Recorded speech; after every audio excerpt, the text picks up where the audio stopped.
So I'm Allison Amer, and I'm a professor at the Faculty of Education at UOIT.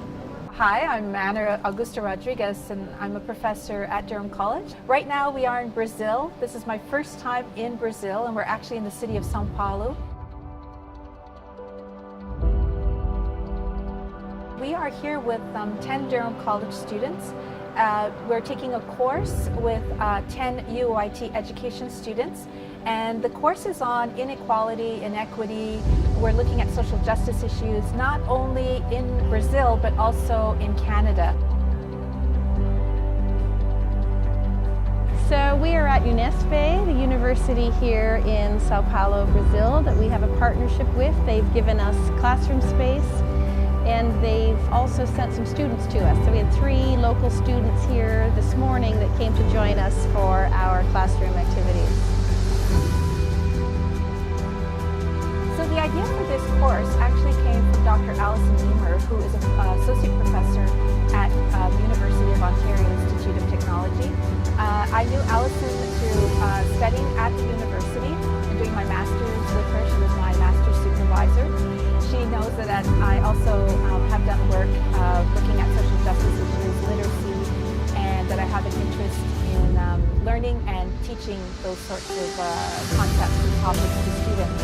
So she came to me after she had been approached by her international department about developing a course in a South American country that would be looking at inequity and social justice issues.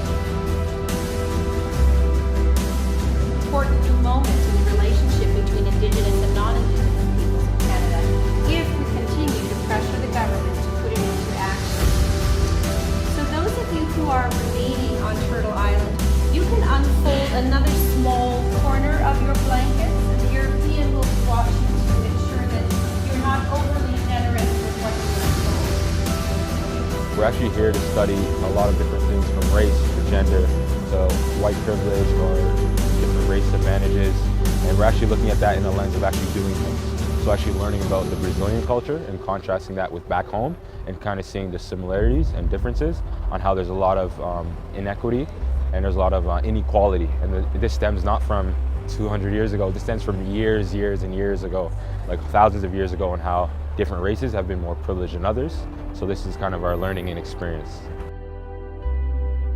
It's so different in reading about it, because the things you read about and the things you see in the media are often not the same. And when I come here, it's like, okay, there's fake news, there's real news.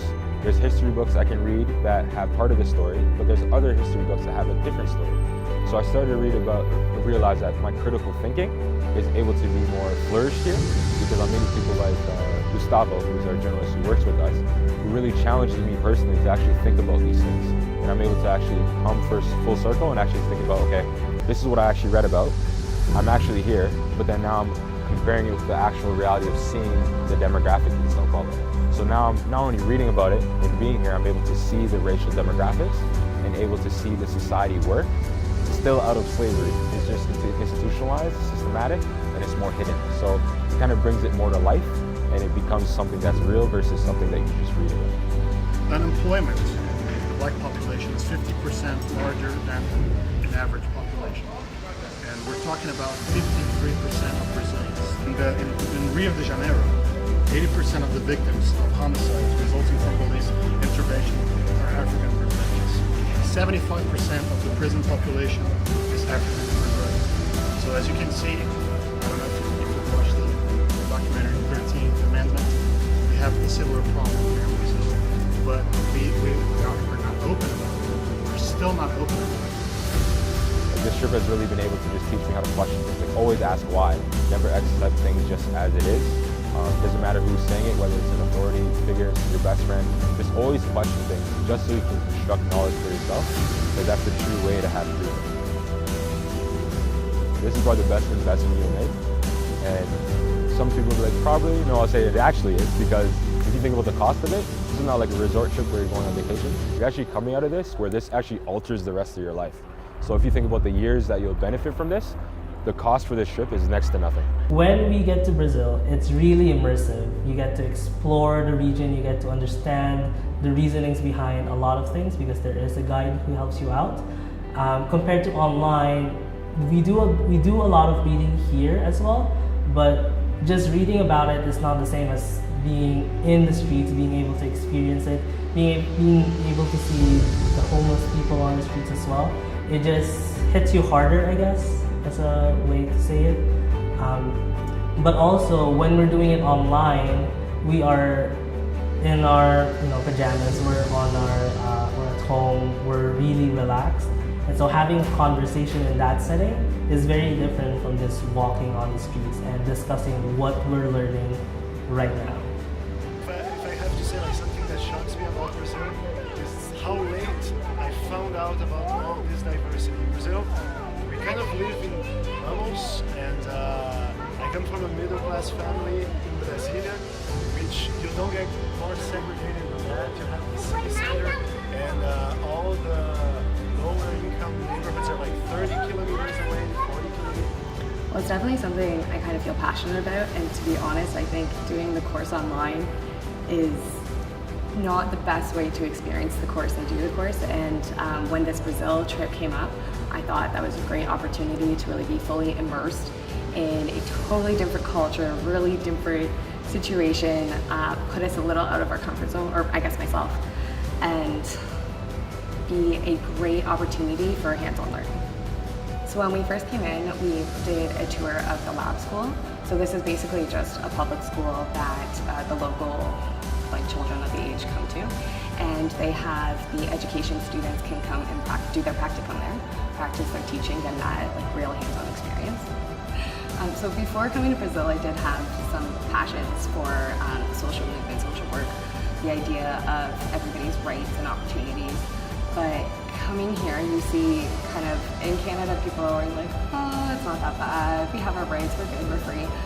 And maybe we are in some aspects, but coming here, it just really opens my eyes to the global aspect of it. There's still so many issues going on in the world, and when we reflect back home, we see that even the idea of questioning, because the local people in the history books here are learning, oh, colonization was great, and all those hidden facts. So now I want to take that back home and be like, well, is everything we're being told, is everything we're learning really what they say it is? So if somebody was asking me about coming here to take the course rather than doing it online, I would say as long as you have the means and you really want to come to learn and not just for a holiday, then I really recommend it. There is so many things we have done, so many things we have learned and seen, and I think travel is an amazing aspect in life and you should really do it, but more for the idea of experiencing the culture and seeing what's here. It is so much better than just reading everything out of a book. There's more than money here. It's what you're going to experience. It's more valuable than any dollar you're ever going to spend, because these are experiences that you're never going to gain anywhere else in your life. This experience has made me a way better teacher and a much better person than anything. And beyond teaching, I've become a better person for being here. And that's more valuable to me than any amount of money that I'm ever going to spend. So, yeah. We just thought it was a really important way to have our students experience injustice in another context, because we're often blind to it. Truthfully, I was most excited about the prospect of returning back to Canada with 20 students who were committed to issues of social justice. So what we've heard from students so far, and we're kind of in the middle of the course right now, is that some of them are saying this has been life-changing to them. Just being able to actually learn in this sort of environment, taking them out of Durham College or the university, has done great things for them that they believe they're going to carry on for the rest of their lives.